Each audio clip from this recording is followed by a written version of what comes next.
Hugo's Desk is fan-funded and only possible by the generosity and support of my Patreons, Twitch subscribers, and YouTube members. If you like my videos, please consider supporting my channel on Patreon or becoming a member on YouTube. The following video was recorded on May 2020 during a live Twitch stream.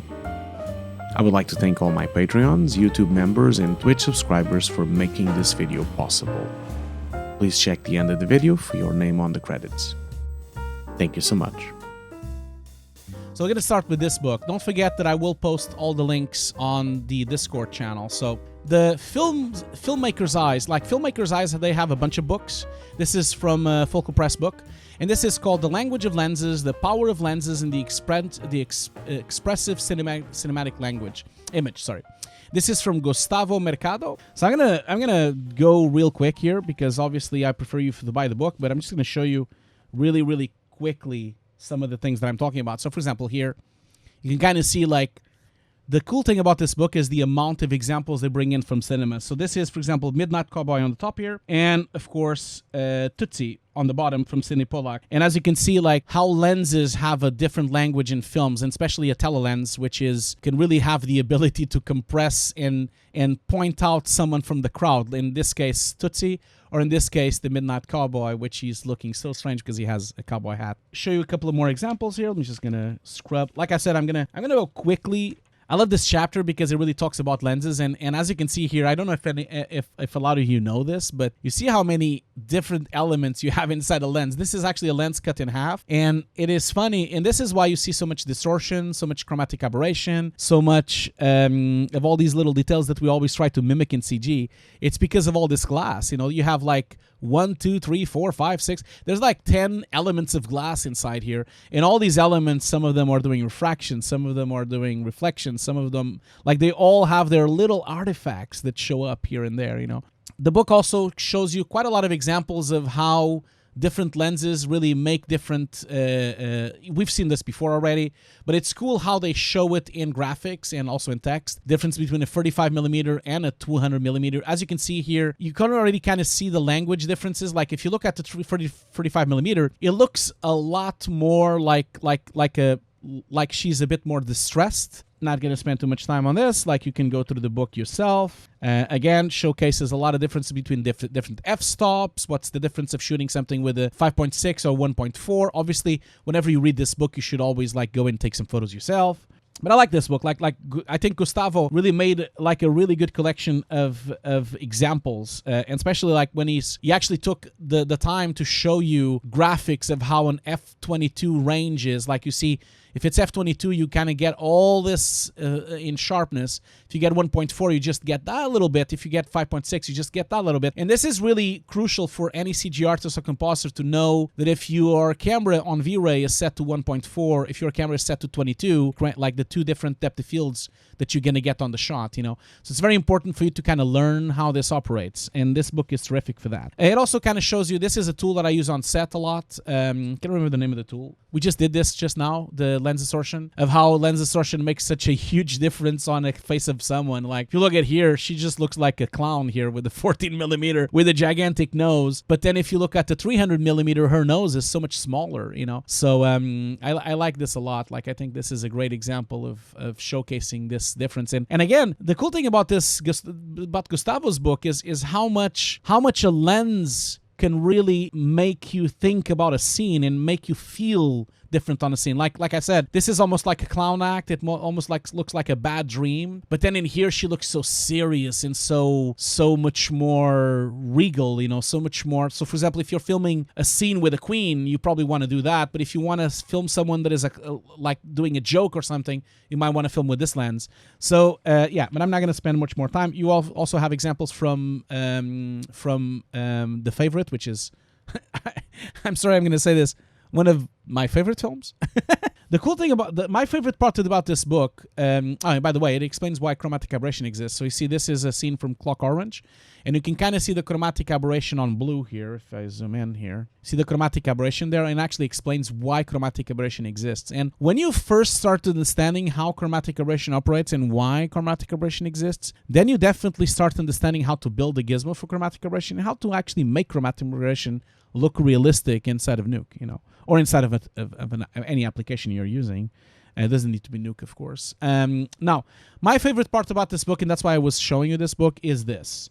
At some point on the book, they start really talking about examples from cinema, about the different feelings you can have. So, for example, here's an example from Tree of Life, from Terrence Malick, about the use of a lens to make sure you see a confined space, making it look like a claustrophobic environment, Look at this one, Confinement. This is, for example, Story of Kyuju, where it shows how a teleobjective can really show you how a space is super confined by using, a 200mm or a 300mm. Look at this one, Vastness, where you can kind of see the good, the bad, and the ugly, how super wide cinemascope lenses really showcases the vastness of the cemetery, making it overwhelming, like awkwardness of how shooting very strange angles from the back of people. This is from me and Earl and the Dying Girl. You can see how awkward lenses and awkward angles, especially this one on the top, which is a really strange, almost looks like it's a surveillance video here. And then this one is like awkwardly in the back of her, and then she's in the back here. It makes it very uncomfortable. And that's why I love this book. And then, of course, it keeps going. You have exasperation, lenses that were used to showcase someone that is exasperated.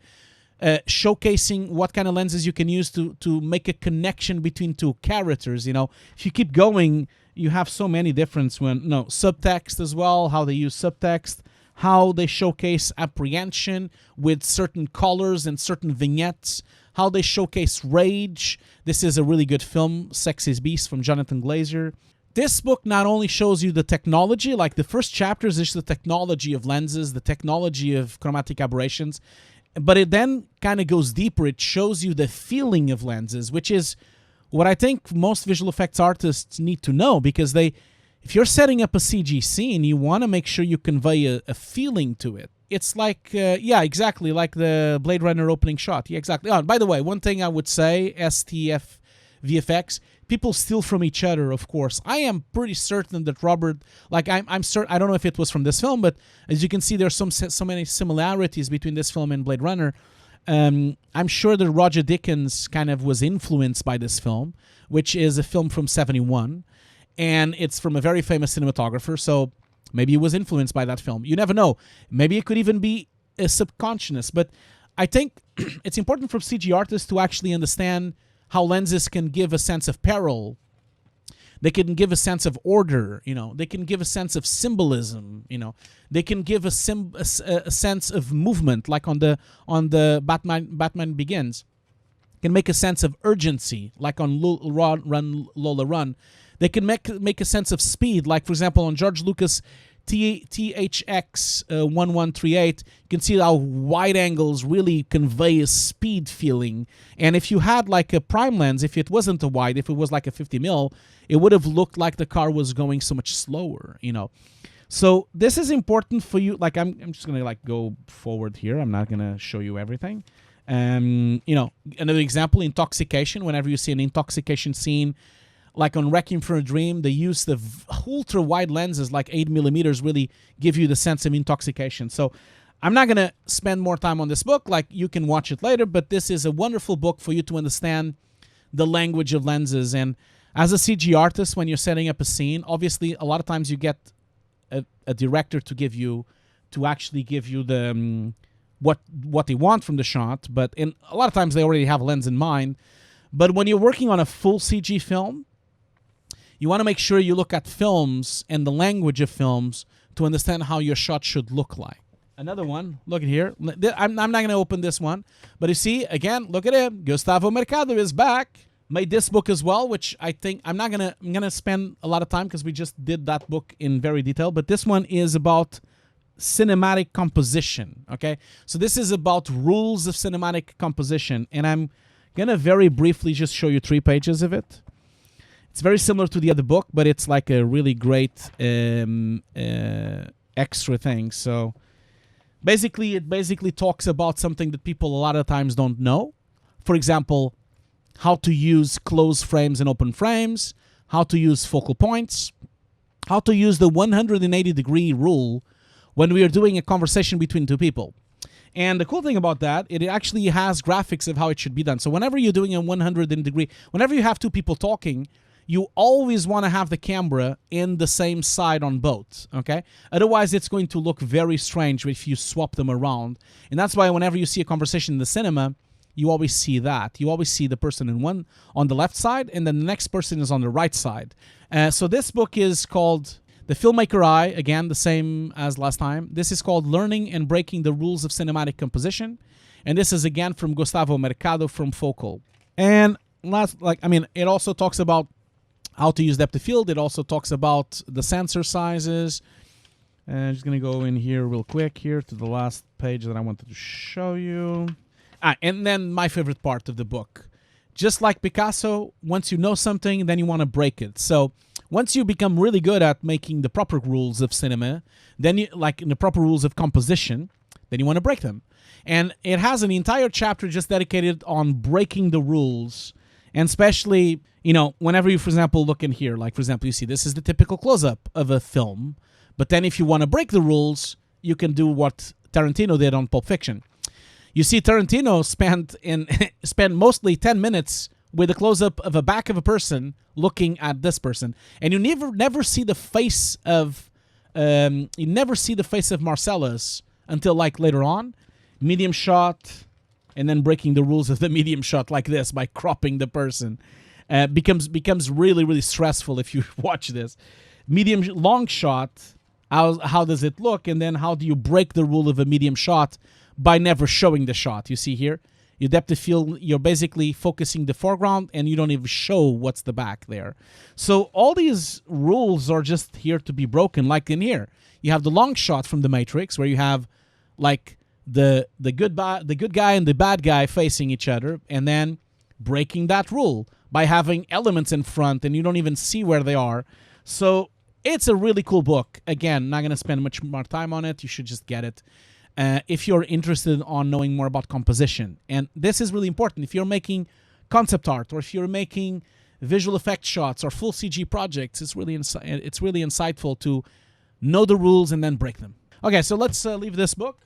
And I'm going to go into the last book of the day before I show you some books of inspiration. So this is the last book of the day, the book that I'm actually going to open. The other ones will be mostly inspiration. Now, this is really not just this is not really photography anymore. This is the other side of photography. It's once you film something, what do you do with it, And so this is my favorite book for color correction. This is called the Color Correction Handbook, and it's Professional Techniques for Video and Cinema, and it's from Alexey van Hurkenman as well. Very good book, and this book is about color correction, which can be used on anything. So using this book really allows you to know more about color correction in Photoshop. You can use these techniques in Photoshop. You can use these techniques in Nuke. You can use these techniques. You can use these techniques in Fusion. You can use these techniques in After Effects, in Premiere, and Final Cut. You can use them in 3D, of course, and Arnold on lighting. It is a very good book. Now, why is it very good? Because it gives you a glimpse of what color correction is, and color correction is such a big topic. As you can see here, you have so many topics here. We have really cool for you to watch, like color correction workflows, so that you know how do they grade for cinema, broadcast, or web. What does a colorist do before the shoot? Obviously this is after you filmed it. You can also talk about understanding the environments for color correction. So this means how to calibrate your suite, how to set up your suite for color correction.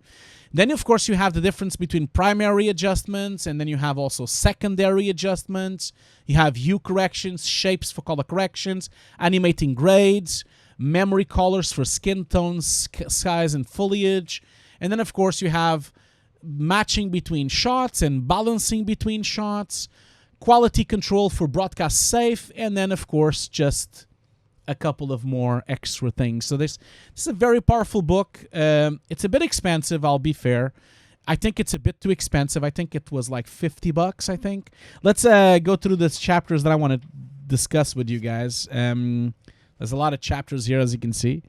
Okay, so start with the most important thing for me, which is the display and how the difference between Rexon 09, BT601, DCI, DCI-P3, and of course HDR.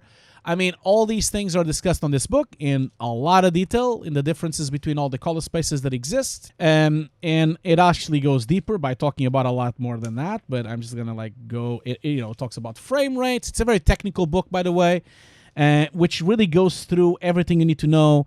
It even a lot of people always ask, oh, what is SDI? It says what SDI, it's almost like a little dictionary book explaining to you what a SDI is and what dual link SDI is and triple link SDI is and HDMI and all those kind of things. But I'm going to move on to the other page here. It's a really big book. Again, it also explains you how you actually go ahead and calibrate monitors and monitors for color correction. In this case, you basically have to use a probe and use a color management software. It has a couple of examples. It kind of talks about color management systems as well, display probes, how to use them, how to use spectrometers to actually calibrate the screens. Another chapter I wanted to talk to you about real quick, which is really important, is how to set up your ambient lighting for the room. So when you're doing color correction, what kind of lighting should you have on your room so that you actually correctly color correcting something, So that means you can have like neutral furniture, where should the display be placed, what type of ambient lighting you should have, what type of light intensity you should have, what type of distance you should have from the theater. It does show here the seating distance array. It's really, really good. It also shows you how to select the screen and everything. Then if you go deeper into this book, also talks about control surfaces. I do use a control surface for color correction. I'll show you. This is the one I use. This is the one from Tangent. This is the cheapest color correction surface that you can have. As you can see, you basically have 3 spheres. They're just like removable, by the way, which is I can do like. Anyway, the reason why we have all these buttons is, for example, I use these buttons to, for example, if I use this button here, I use it to remove and disable and enable effects so I can see it. This one is to reset effects. This one is to do more or less color, those kind of things. And then we have jog shuttles for intensities here. And the reason why we have 3 is because these are the primaries, So you have like shadows, midtones, highlights, or you can swap them around, of course. And why do you want 3 of them? Because that means you can actually change your dark areas while you change your high areas. So that means you can, while you're lowering the darks to more contrasted, you can be increasing the highlights. You can actually do them all at the same time. So that means you can increase gamma and highlights at the same time that you decrease shadows. It becomes so much faster because then you can actually color correct in real time different tonalities of hue, different tonalities of color, and especially different at the same time. So that's why I use this. I use this in Final Cut. I use this in DaVinci. I also use this in Nuke Studio. There is a way of installing it in Nuke Studio, by the way. That thing is so small. Yes, it is. Yeah, I know. It's so small. It's really cool. Okay, so Surface. Obviously, this is like a space station. I don't have that one. It's also very expensive. So then also, if you look at my favorite chapters are these ones, which really explains what a primary adjustment is. Primary adjustments tend to be when you're doing overhaul color correction to the whole shot. That means you're like color correcting everything in one go. It goes really deep into it of how luminance is perceived and how you should actually look into it. So you have all sorts of explanations here of what is contrast. How does construct work? How does black levels and white levels work? What is super white? What is pure black? It also teaches how to evaluate the video scopes, how to use histograms, luma histograms, how to use waveforms and scopes as well. All of these are super important for you to understand how to deal with color. And then, of course, secondary color corrections, which is when you use shapes to color correct certain parts of the image using roto shapes, using soft shapes, using tracking, using masking to just color correct certain areas of the image or fixing certain areas of the image.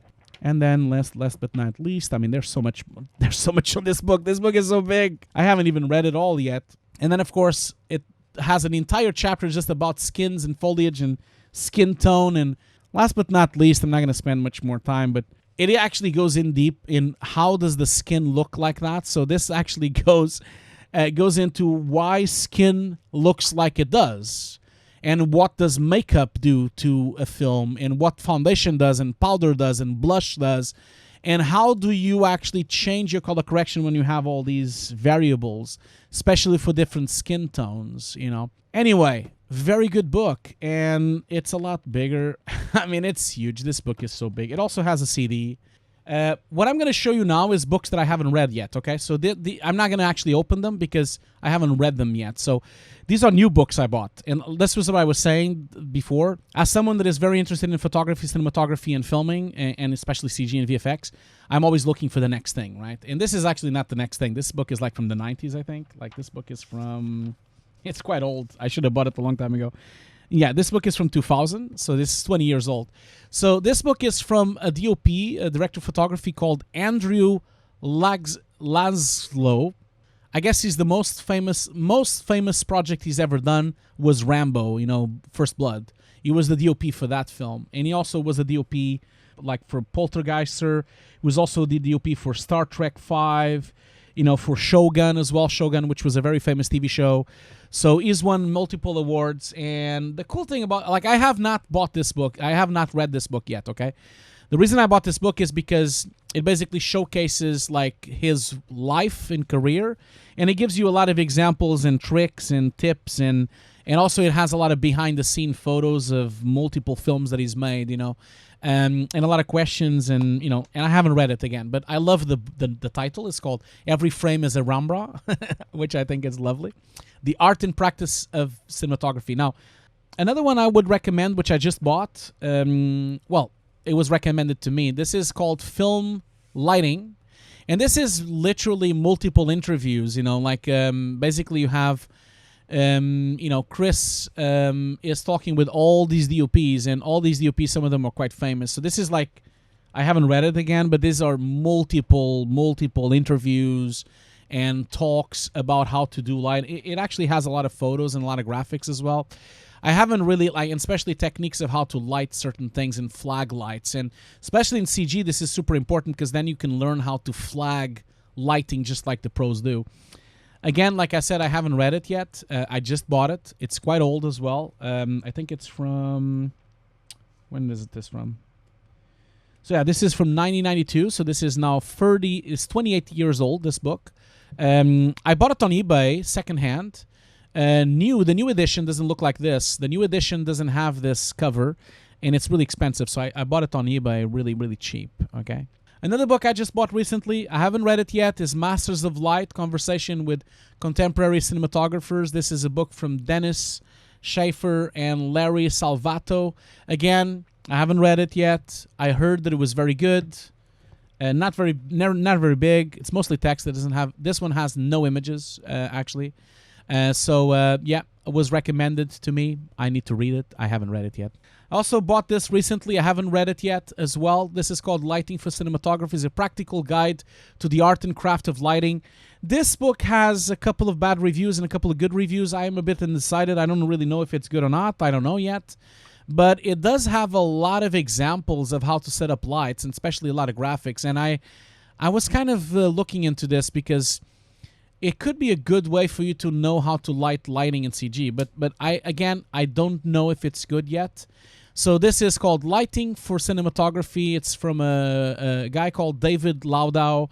It's called A Practical Guide to Art and Craft of Lighting for the Moving Image, and it's from Bloomsbury. So yeah. It has good reviews, but some bad as well. So I don't know. Again, at this stage, I'm just like showing you my next books that eventually I will do a video about these books because some of them. And then last but not least, I was recommended this book as the best book for lighting ever. I don't know yet. I haven't read it. So this is the 5th edition. It was recommended to me as the best lighting book ever written. It's called Light, Science, and Magic. An Introduction to Photography Lighting.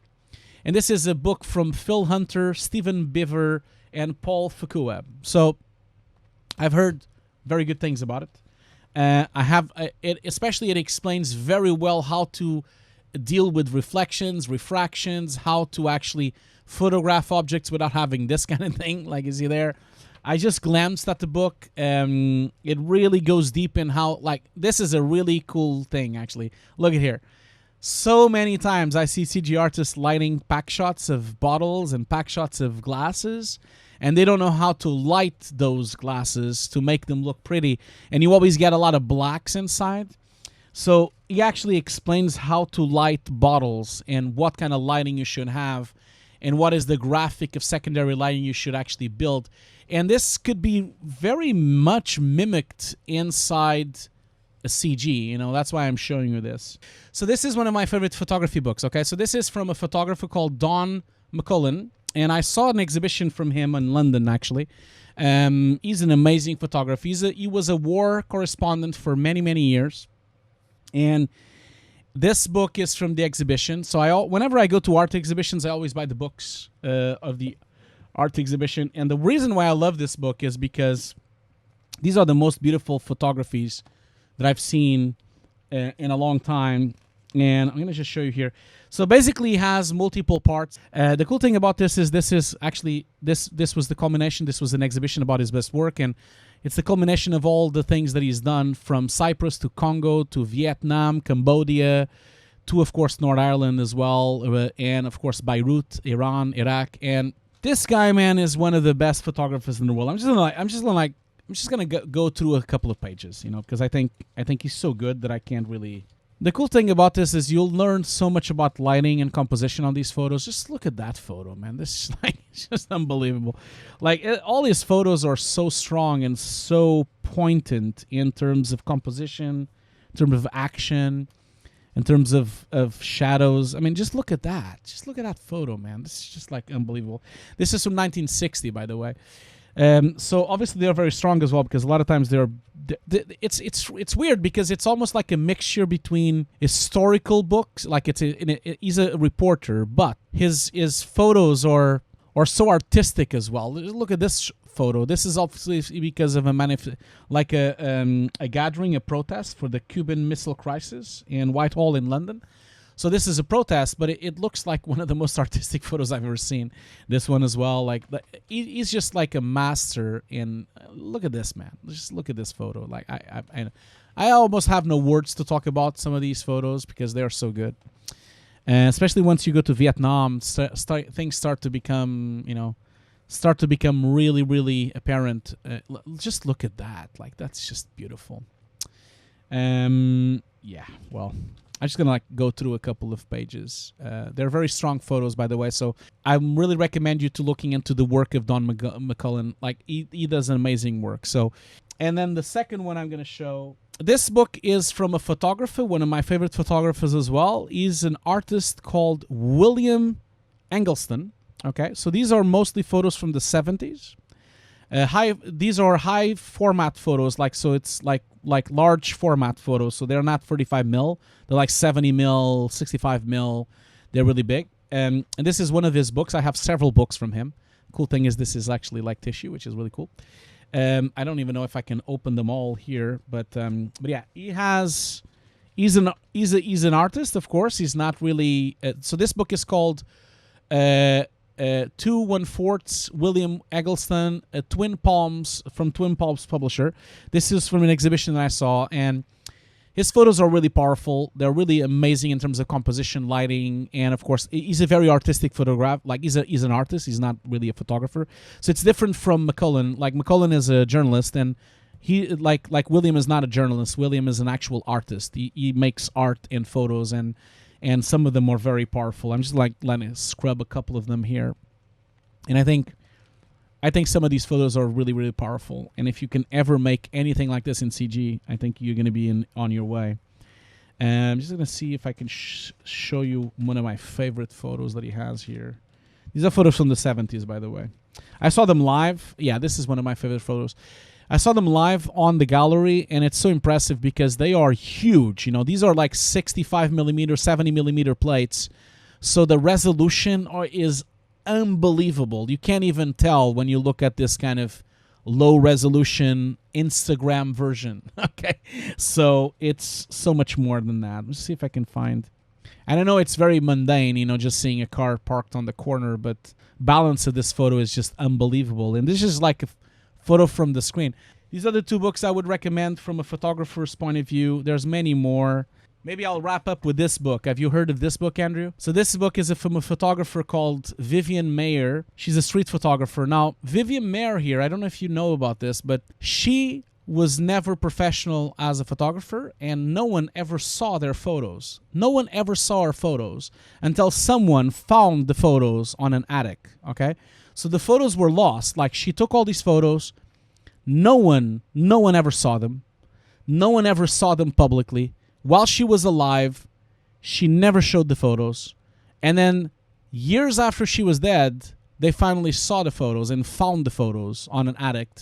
And now there are books about it. And she's one of the best photographers ever. And it's unbelievable how good she is as a photographer, and no one ever saw it. And I'm just like, I need to share it because just look at that. Look at that photo. That is incredible. Just look at that photo. This is just an incredible photo. You are right, Jürgen. Finding Vivian Maier is a really great documentary, for sure.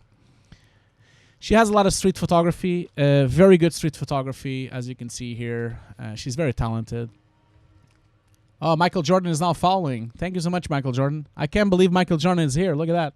I don't know why she didn't show the photos. I think it was because she didn't want to. I actually think she didn't want to show the photos. I think she wanted the photos to be hers. I can understand that. I've taken hundreds of photos in my life, and I never showed those photos as well. Like, there's a lot of photos that I took, which I like, which I never shown anyone. So I think I can definitely understand that. But just look at this. This is so beautiful. This photo is beautiful. Like the shadows and the it's just stunning. There's a lot of really good photos on this book. There's a lot of books from her as well, of course. But they're really good. This is a powerful photo. Jesus, look at that. So good. She's not known. Well, it's not sad. I mean, I don't think it's sad, Pizag. I mean, if you think about it, maybe she was happy anyway, Not everyone needs to be famous to become happy. As much as I thought, like, I think a lot of people are actually worse when they become famous. I've met a lot of people that their life actually became worse because they were famous. So I think maybe she was happier, You never know. Maybe she was very happy. These are some powerful photos. And if you ever want to learn more about lighting and photography, you want to look at the masters. And I think McCullin, William, and Vivian here they're three masters at work. And I know that these days everyone is a photographer. I know everyone does photos, and everyone is like, oh, I'm a photographer because I have a camera. But you're not a photographer, no. For being a photographer is something different, Anyway, I think I'm going to move on because I think my answer to Andrew's question is already... Are you happy, Andrew? Are you happy with my answer? Are you still here? I know you asked me for art books, but maybe next time. Next time I'll talk about the art books. And don't worry, guys. I will do the Kubrick stream. Don't worry. I will do it. It will happen. I've not heard of it. Okay, Andrew didn't heard of it. Yeah, so you should check it out. It's she's really good. Okay, cool. I'm gonna just move on here.